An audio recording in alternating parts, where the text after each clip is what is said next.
8% out of the labor force as discouraged workers.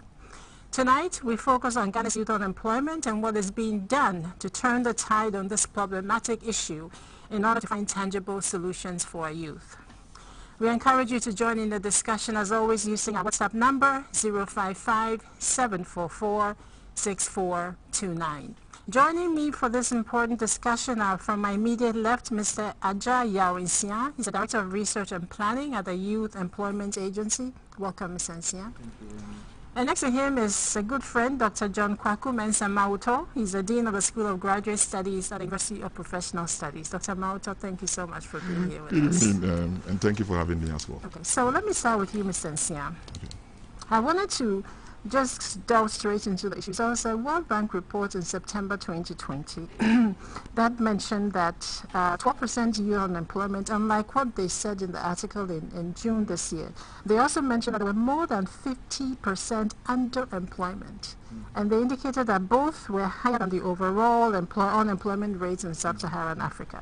And I want to take us to an article or an interview, actually, that I heard Justin Kodua-Frimpong, your CEO, and he was actually talking about the fact that traditional models recycled employment. They didn't create employment.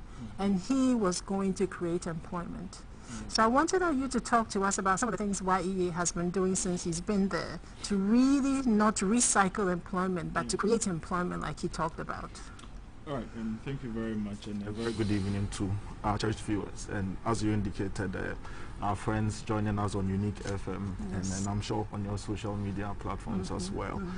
Is indeed, as a young person, the subject of youth unemployment is a bigger challenge, and I keep saying that I'm sure all of us around the table have been unemployed at some point in our lives. So when we are discussing, we have felt it before, and we know the impact that it has on society. It is good to provide a bit of context, like you indicated. The Brookings report cited youth unemployment around 12.1%. Our projections in the Ghanaian context from the reports that we do have is hovering around 11.9%.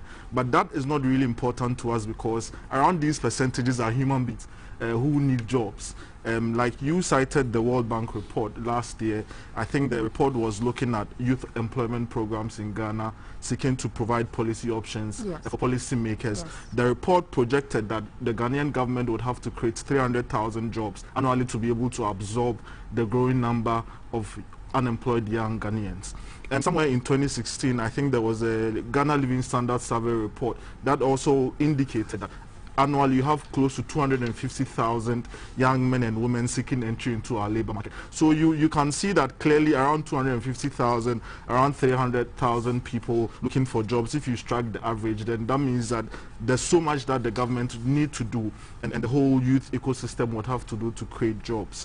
I think the biggest issue for us has been sustainability, and as you indicated when my boss was talking, he discussed the issues of recycling unemployment, because when you look at a lot of government programs under the Fourth Republic, they are what your labor economists will characterize as stopgap measures, providing temporary employment interventions. So I can sit on this platform and say that, oh, at the Youth Employment Agency, we've created close to 145,000 jobs. But what the people out there wouldn't know is that these are 140,000 people who will be out of a job in 2 years later. And that is why my CEO did indicate that if you are creating such jobs, you are not really creating permanent employment, but you are rather recycling unemployment, because these are 140,000 people who would have to be looking for jobs in the next 2 years. So how do we find sustainable opportunities for young people? And I think that that's what we need to have a concise discussion around. How do we find sustainable jobs? One, we need to create a common platform for employers and job seekers to interact constantly. From interactions that we've had, what we call pre-employment services has been found to be unavailable to quite a lot of young Ghanaians, especially those graduating from our universities. I can confess that when I was leaving university back in 2013, I didn't know how to put together a competitive CV, because these services were not available then. I didn't know how to locate my dream job or how to even prepare for an interview. But research has indicated that if some of these services are available for young people, their chances of landing a job is quite enhanced. So this is why you're talking about the job center. That is why we initiated the job center, to create that common platform. We've also realized that one of the key areas for us to be able to create sustainable employment opportunities is the technical and vocational education. Why is this important? If I raise the subject of sustainability, it is important that you equip young people with what we call lifelong skills. If I pick someone and train the person in carpentry to be a plumber, to be a tiler, the person can be a tiler for life. They can never retire. But I'm sure myself and Doc will probably be going in retirement at some point in our lives. But if we have a technical and vocational skill, we have these lifelong skills that are going to empower us for the long term. One key area that I want to highlight is a challenge that a lot of young people are suffering. Is a challenge where entry-level jobs in Ghana are requiring young, fresh graduates to have 2 to 3 years work experience. Now, if someone is fresh out of a university, how do you expect that person to have garnered under his belt some 2 to 3 years work experience to be able to enter the labor market? And that is why interventions like the Job Center is also very, very important. Okay. I don't want you to say everything so that we can come, we can come through during the conversation. So let me just go to Dr. Manto, and I just wanted to go back to statistics again, global statistics, and we'll try and position it here in Ghana. So again, I think it was the World Bank, it said 73 million youth are registered as unemployed. And in their case, they also talk about the fact that 620 million are currently not in employment, education, or training.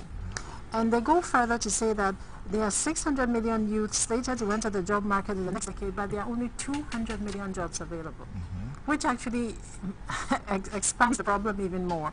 What I wanted to ask you really is that we've had a strong economy all this time. So what do you think, is there a disconnect between GDP growth and employment? Thank you, Doc. Thank you, Doc. Once again, thank you for having me. My doc and my registrar. In fact, the issue of the disconnection between unemployment and GDP is real. I mean, the trend is everybody knows. It's never been positive before in a part of the world because of the averages. However, this is just a disclaimer, and then on a very soft note.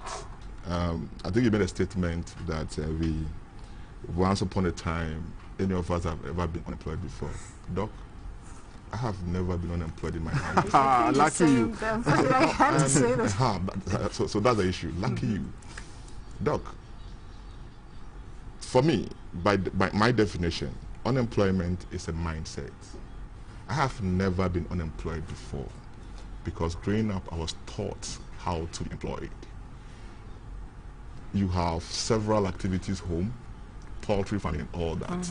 So at any given point in time, even whilst in schools, on vacations, I go into my work. So I've never been unemployed before. Now, just as I mentioned earlier, it's a problem that we have to solve as a nation as well as a continent. And the figures we are talking about is even alarming when it comes to Ghana, because going through the global, the national statistics when it comes to the labor force, okay, since 2010, there is an average of about 220,000. 2010 to 2014, 200,000 labor force every year that we create. And the alarming one has to be from 2015 to 2018, over 300,000 labor force we add up. Wow. But research reveals that we can only create 10% of that. And sometimes, given this alarming rate, we need to cascade, and that is where the various agencies and the labor, Ministry of Labor has to come out to break some of those figures down, cascade it down to the real problem. Often than not, we only give averages, just as you rightly mentioned. The issue is, are the jobs not available? What type of jobs are we talking about here? Once again, I like figures. Okay, the areas of employment, if you are to distribute it by sector, from 2009, we all saw how the agriculture sector was employing people. Now, from 2019, research reveals that there's 51% of agriculture, that sector employing Ghanaians. But what we have as of 2019, less than 30%. But the trend is also changing. There is a sharp or a very minute increase in the industry performance. So we need to look at it from the micro point of view, that as a country, all the policies churned out by our various governments, how did we implement them? How successful was the implementation?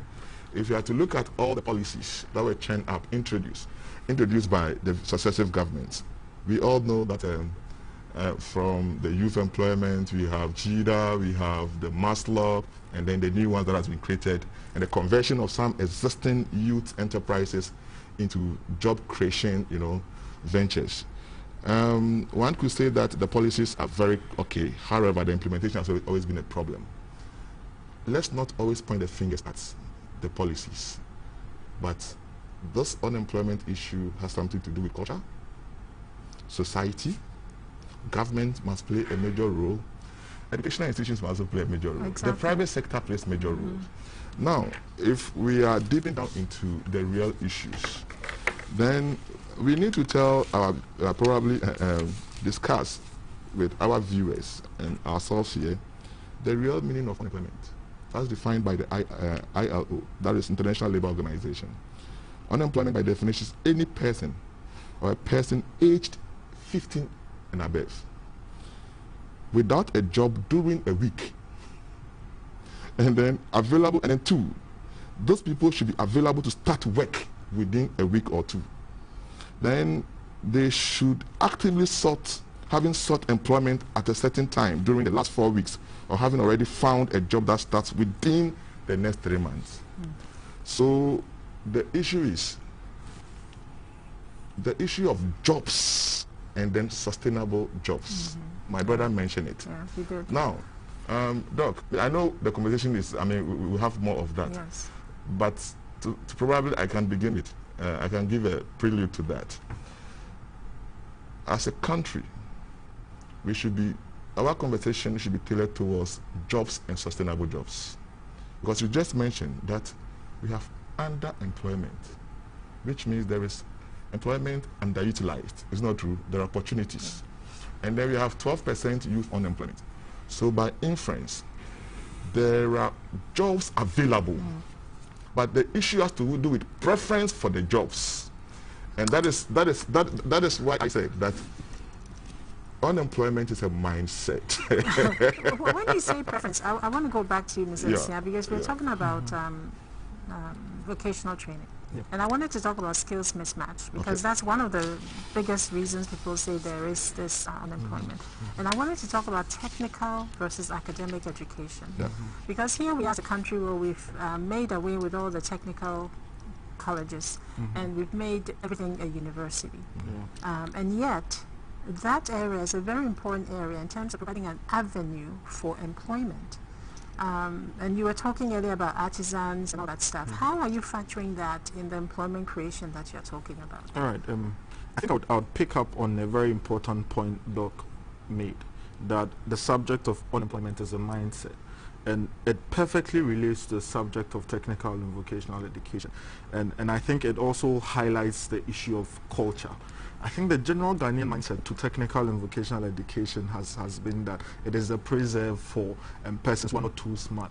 I think that's been the general. And so when some of us were growing up, if you hear someone going to, let's say, I was brought up in Kumasi, so we had an institute like KT, Kumasi Technical Institute. You would think that, oh, this is a person who is not too smart. But that is totally wrong, because if you look at the literature, and especially the facts from developed countries, you realize that quite a lot of these countries have been able to build their industries on the back of a sound technical and vocational architecture. We can talk about Germany, we can talk about the UK, you can talk about US, and all these examples are quite significant for us to look at. So if we are going to have a discussion around technical and vocational education, we must first look at how we reorient our mindsets to it.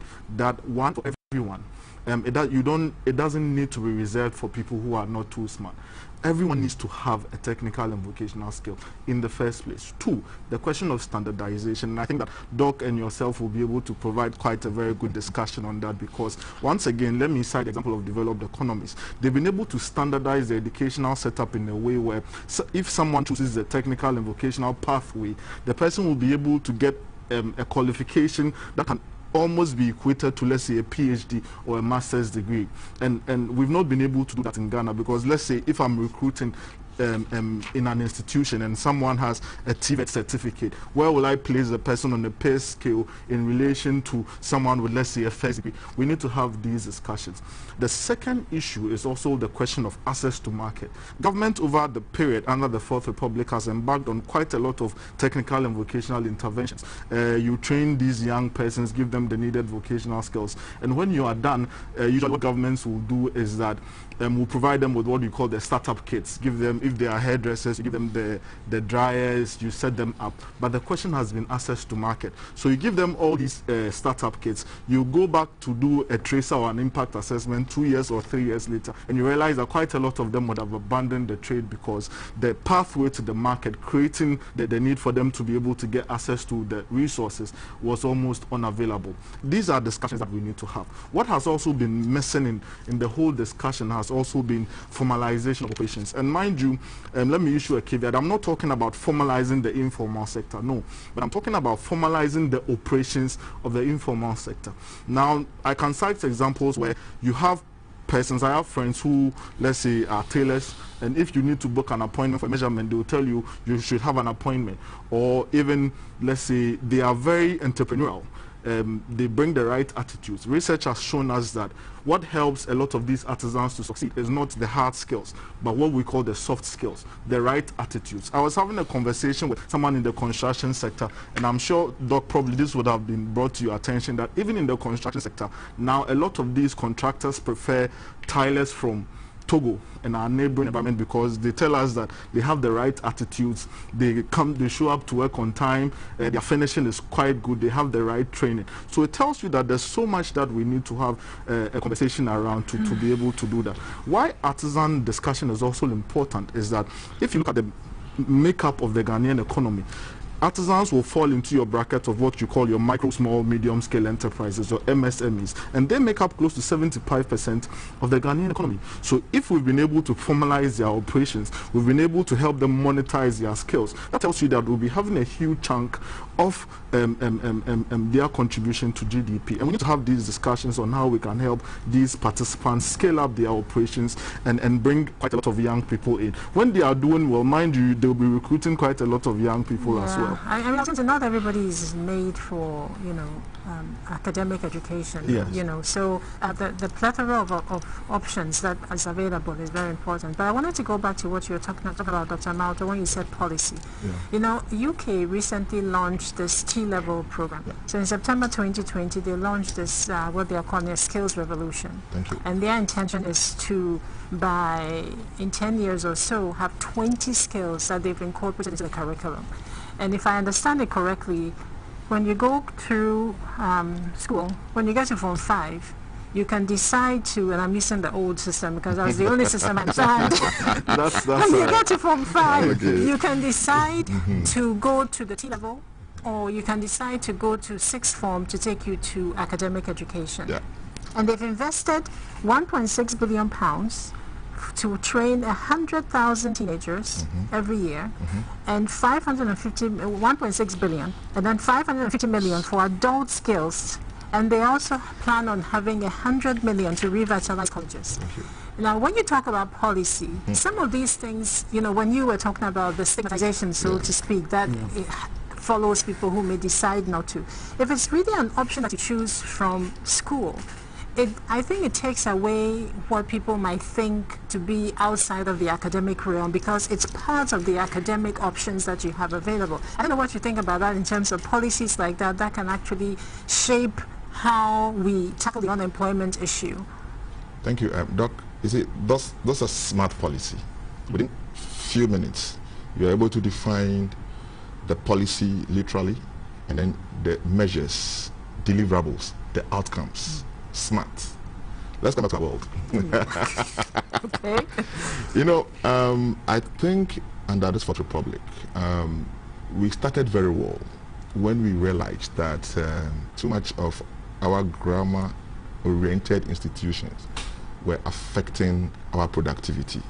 They were rather producing unemployed, youth.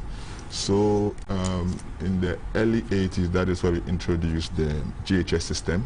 And one of the main objectives for this revolution in our educational system was to equip each and everyone with some vocational skills.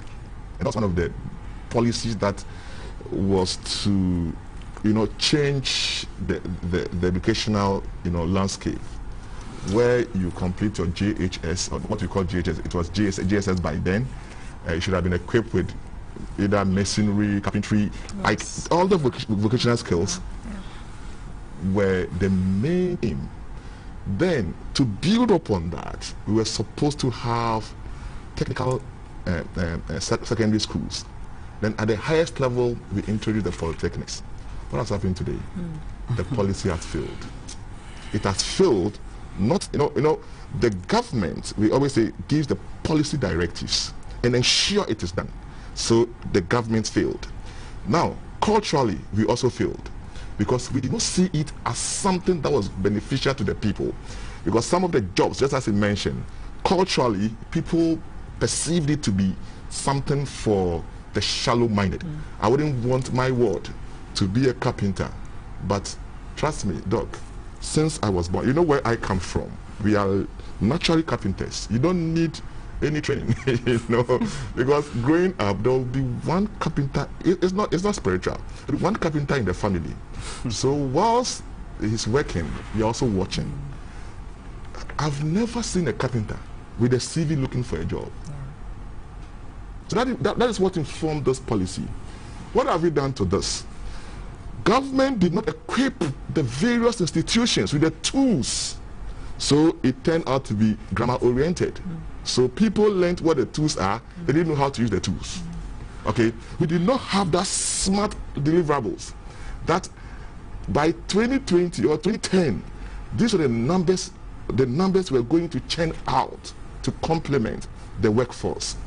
What you mentioned, apart from the issue of, that's the ethical issue, it is a matter of shortage.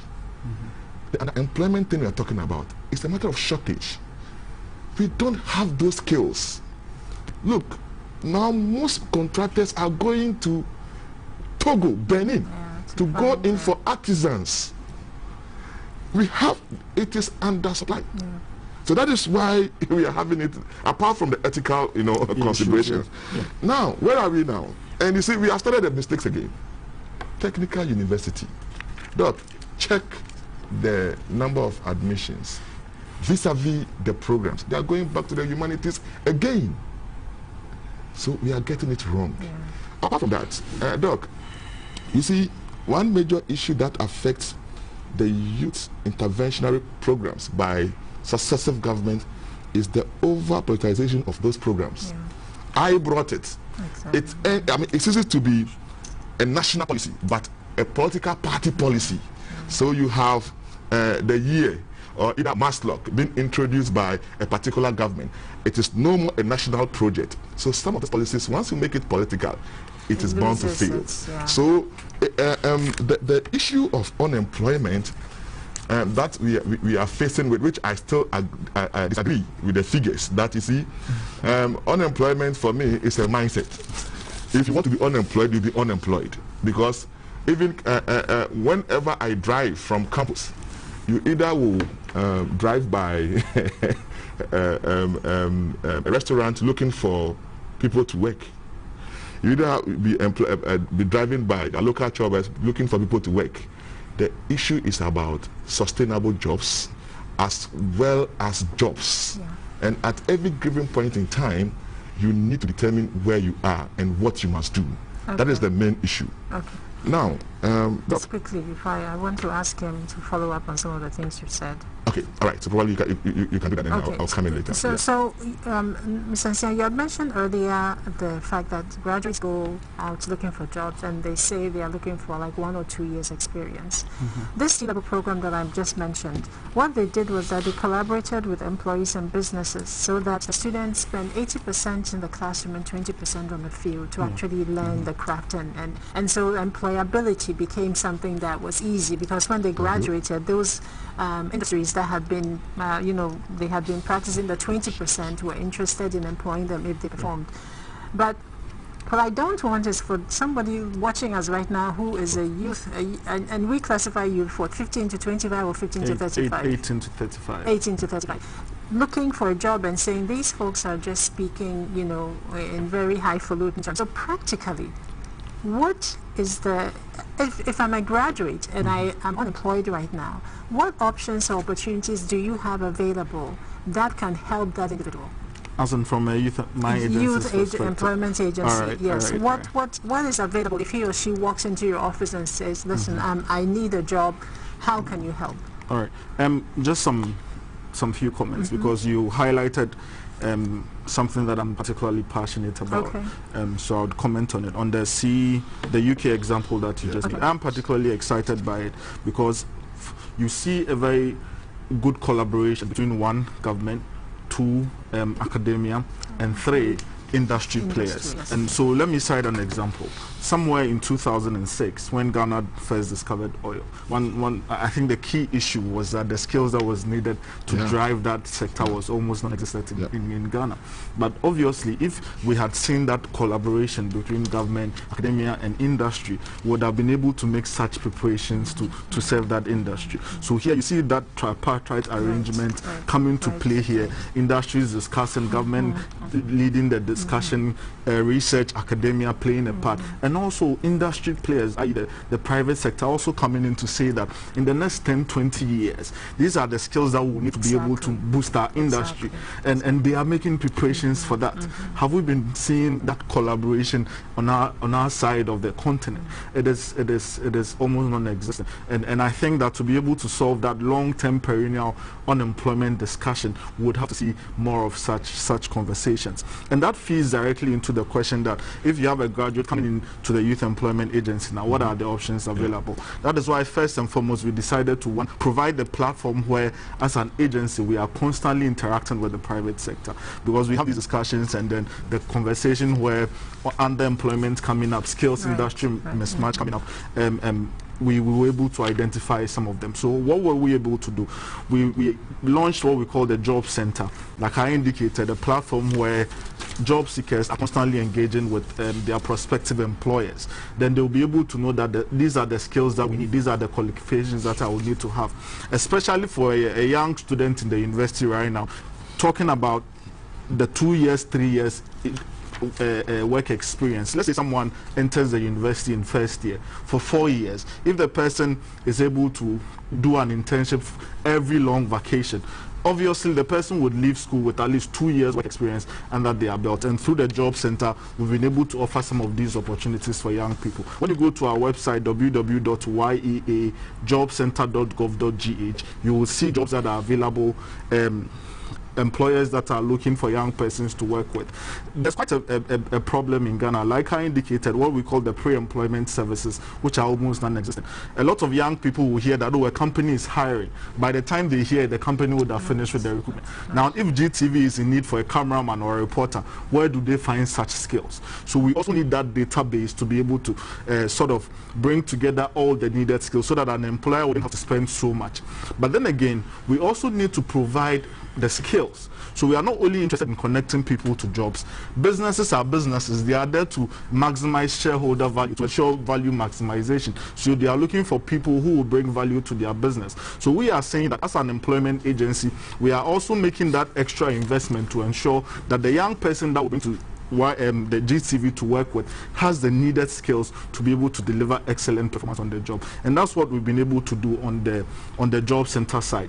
Two, we've also been looking at what we call inclusive job creation. If you go around the country, one thing that you obviously see is that for every region, you can identify peculiar employment opportunities. And that's when Doc alluded to the fact that from where he comes from, you see that they are very entrepreneurial and very technical and vocational oriented. So to ensure inclusive job creation, we are trying our very best to design employment programs around various economic activities. So when you go currently to Wenchi in the Bono region, we have a maize plantation. If you go to the Volta region in Hua, in Ho, we have an aquaculture plantation where the design is that these are model plantations where young persons will come. We take them through the best practices for them to go through. Once they are done with the training model, we are given pieces of these ponds and our maize plantation some access to land to also be able to farm. These are all things that we are doing.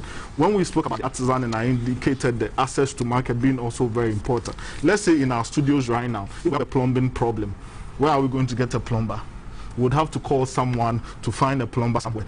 Why are we not creating a digital platform just like Uber works, where you can go onto this platform and let's say if there's a plumbing problem at GTV studios right now, you can just go there and you see a plumber who has been trained and certified by either NVTI or Convert to come directly to our studios and work. And so these are some of the interventions that we've been able to put in place to ensure and enhance employability of young persons across the country. So Dr. Nauta, the article I was talking about earlier that I referenced is the Addressing Youth Unemployment in Ghana by Supporting the Agribusiness and Tourism Center. This was written by Professor Ite, Priscilla Chumesi Bafo, and Festus Oboturkson. Okay.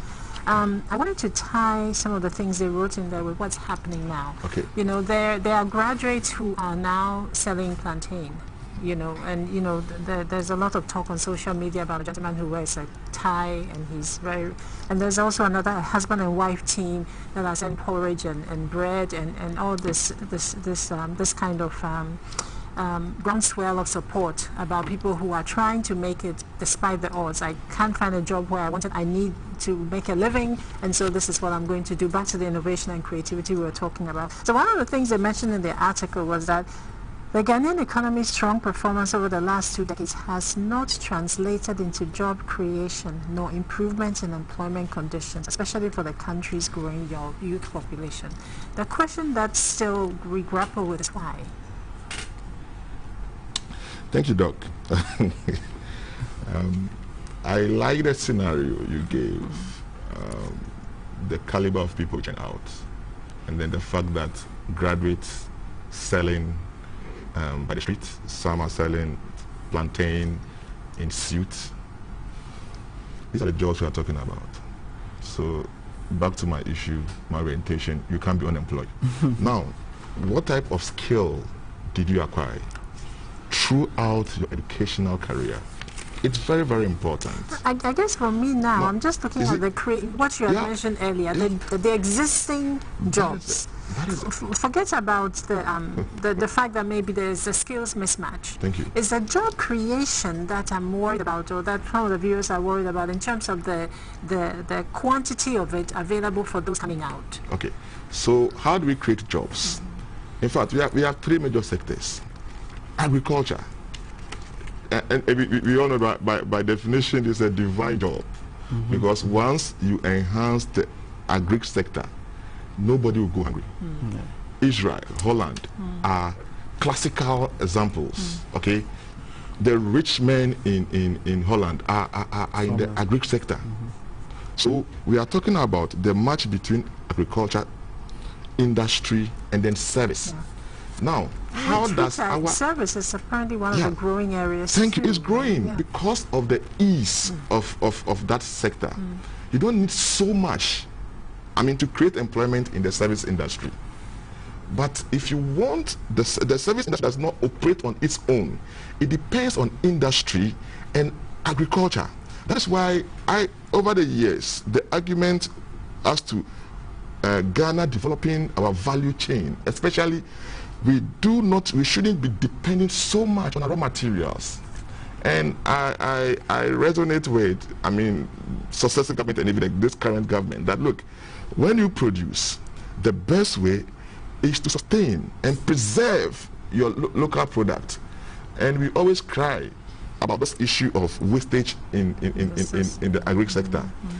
The proportion of wastage, if they were retained, it would have created jobs to narrow that gap. So you see, we have a policy issue here that as a country, what do we want to do? If you really want to develop the agri sector and then translate and transition it into the industry, which will now provide into the service industry, what you have to do is to look at the skill-based training That's very, very important. And I'm always happy. You see, that all the, I don't want to make this too much political. None of the policies did not make provision for TVET and vocational. None of them. But once again, it is the societal culture towards these areas that I don't want my ward, and the Ghanaian must be told, the youth must be told, I don't want my ward to go into this particular sector. Everybody wants his or her child to be in a particular sector, in the humanities, in banking, in marketing. Who should produce for you to come and market? Who should produce for you to account for? These are questions we need to ask, and these are things we have to tell the youth of today. That you see, successive governments are coming out with, have come out with various social interventional programs to help the youth.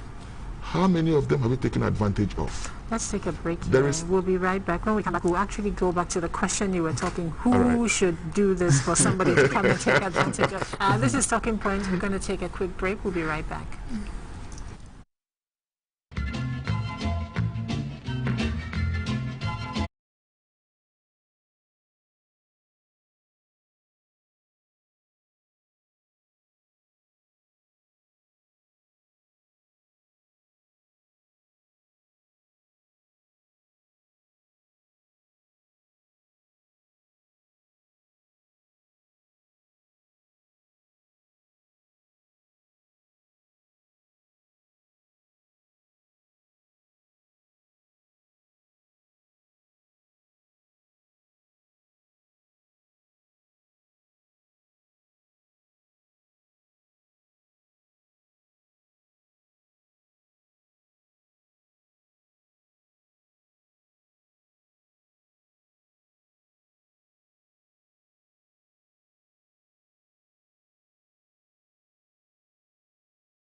Good morning. It's a good morning, and we serve you breakfast. Not just any breakfast. Sizzling helping.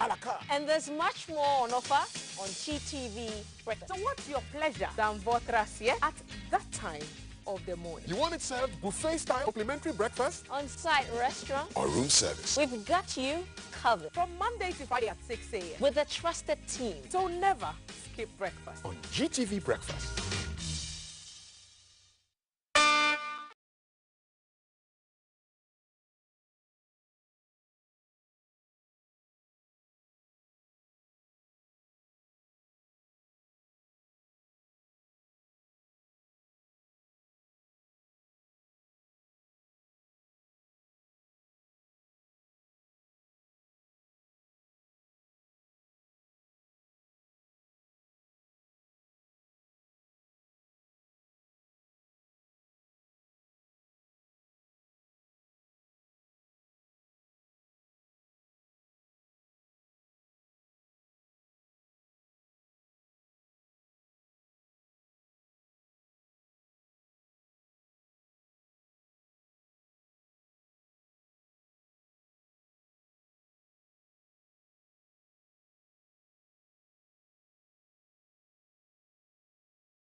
Welcome back to Talking Point. Tonight's discussion is on the Ghana's youth unemployment situation, and in the studio with me is, on my far left, Dr. John Kwaku Mensah-Mawuto.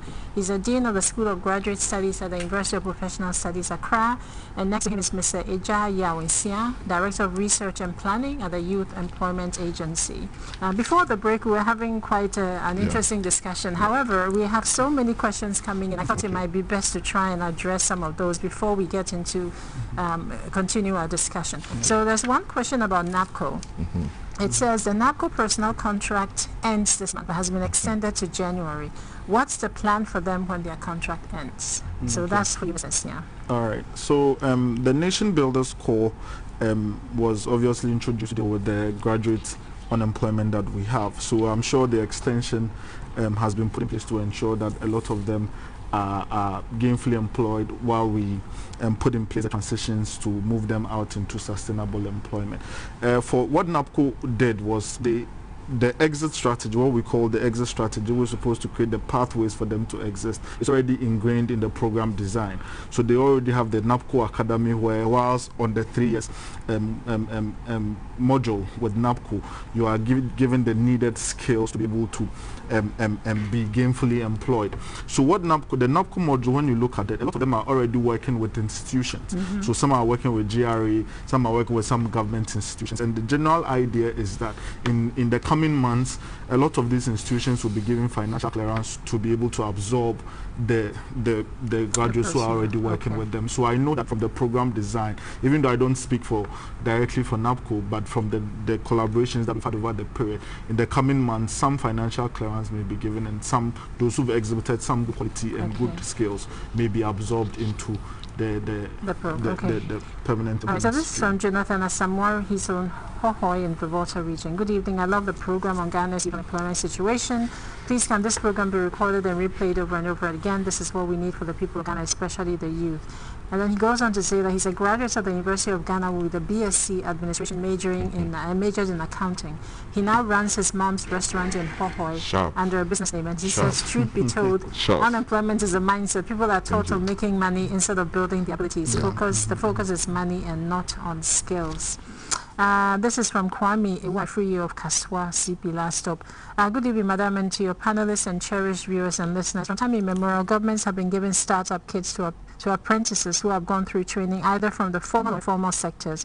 It should be noted that the workshops of these artisans are the ones that MMDAs have been pulling down every day throughout the country as not being properly cited. I therefore suggest applications should be made available to these people when these startup kits are being made available. Thank you very much. That's a valid point.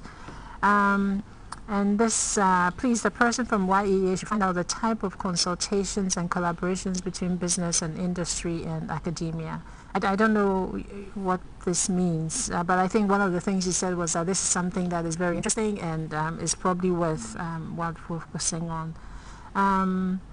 So this is from Abdul Fattah Akinyele. Ghana is not the only country producing graduates from our tertiary institutions.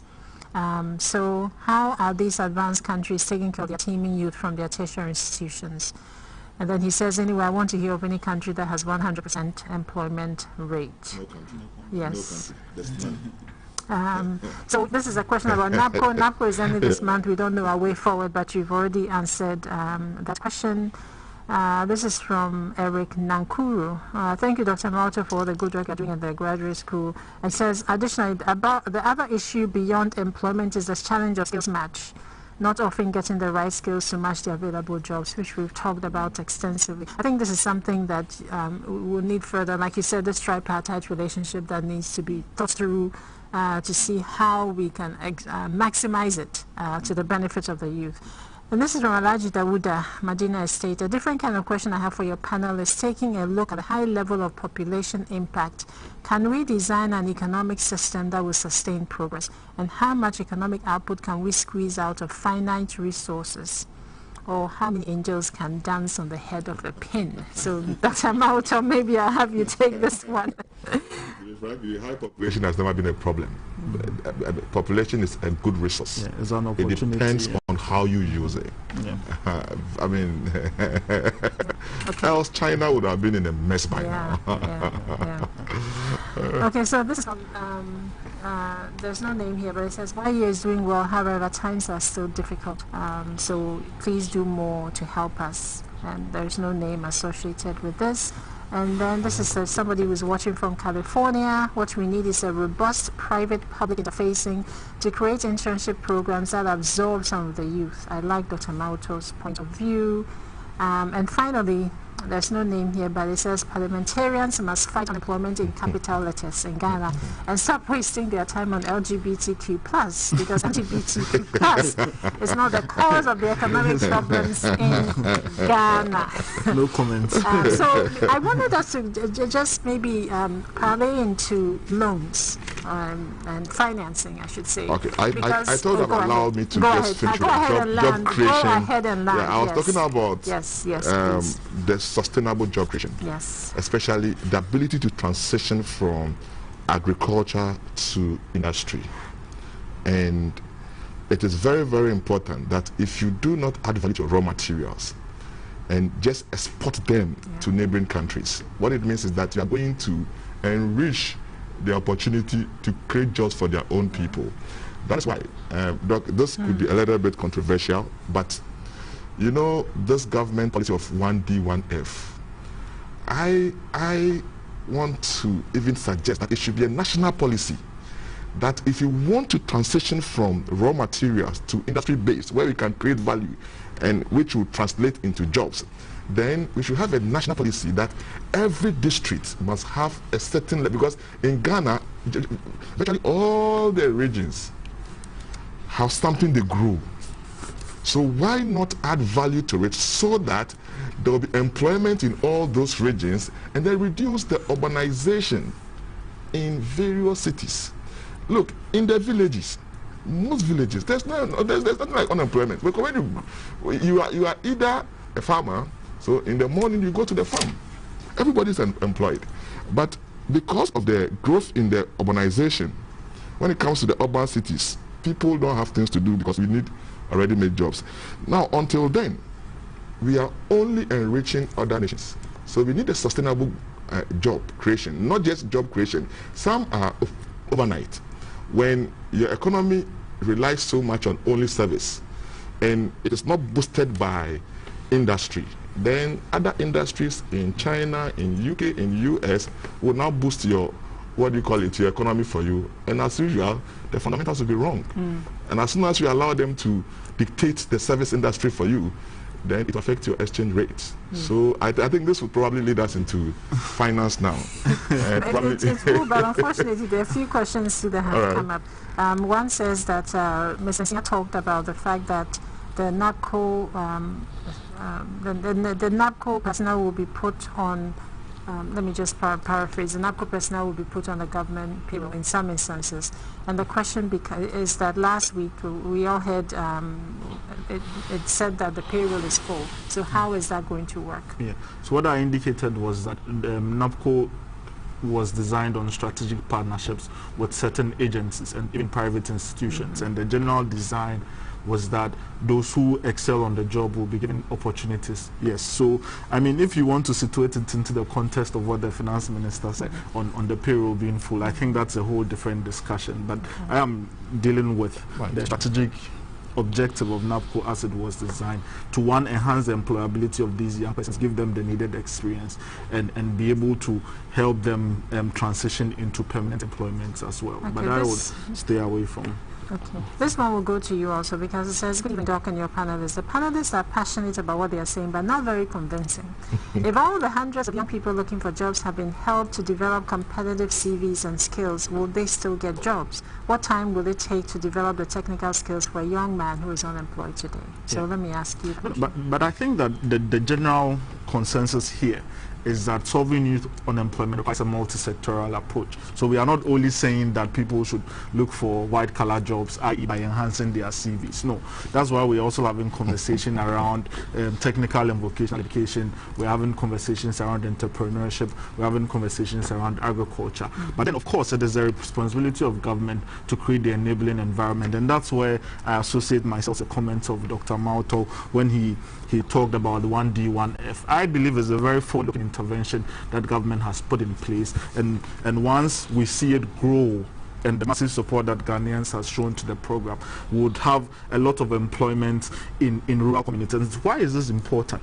You realize that a lot of these economic ventures and activities are over-centralized in especially Accra and our regional capital. So when you move to some of these rural communities, there are obviously not quite a lot of employment opportunities. But if you've cited a district in a factory in almost every district in Ghana, what you have is you've ensured inclusive job creation. Young people in those rural communities will stay in their communities, work there, and be able to support their economies. You can cite examples. When you go to Scotland, for instance, Glasgow, you can talk about the shipping industry. When you go to Italy, you can talk about the automotive industry. And that's the general thinking of, let's say, a 1D, 1F. So if you have a cassava factory somewhere in Achiasi, for instance, then you know that the young persons in those regions, in those districts, will stay, help develop their economies. And you know, when young people are employed, what economists will call the trickling down effect. Exactly. When they have money, their moms will get some, their fathers and other families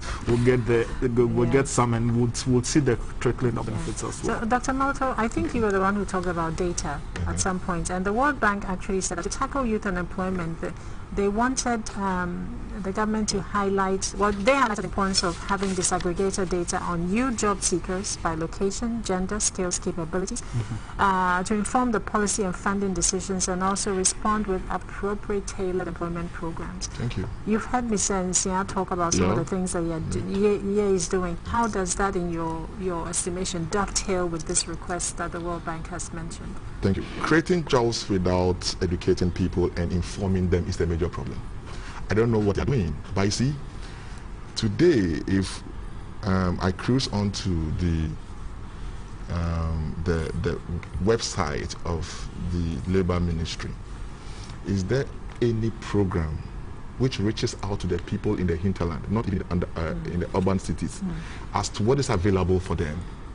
Do we have any community-based information center that if I live as far as Lugu in a certain village, I can work to and know what program the government has for us in that area? Because normally a national policy trickles down to the average Ghanaian, wherever you find yourself. But the failure of most of these agencies, the government agencies, has to do with information dissemination. Okay, so we have it on paper, we have it in the urban cities, it is for the privileged. Okay, and at any given point in time, I think as a country, we'll continue criticizing until the right thing is done. These are the major roles that the MCs and DCs are supposed to play. They represent the government in the local communities. So, I'm someone who lives within Medina constituency. Even as educated as I am, when I cruise to their website, do I know even the project that they have for procurement? I don't know. Doc, I don't know. In talking to them, let the projects and the programs of government trickle down to the people. Those who need it. That is the only way you can have some of the policies. I began with policy initiation and then implementation. We initiate good policies. Great policies. I mean, it defines the deliverables very well. However, when it comes to implementation, then we are talking about the privilege, and the privilege are those in the urban cities.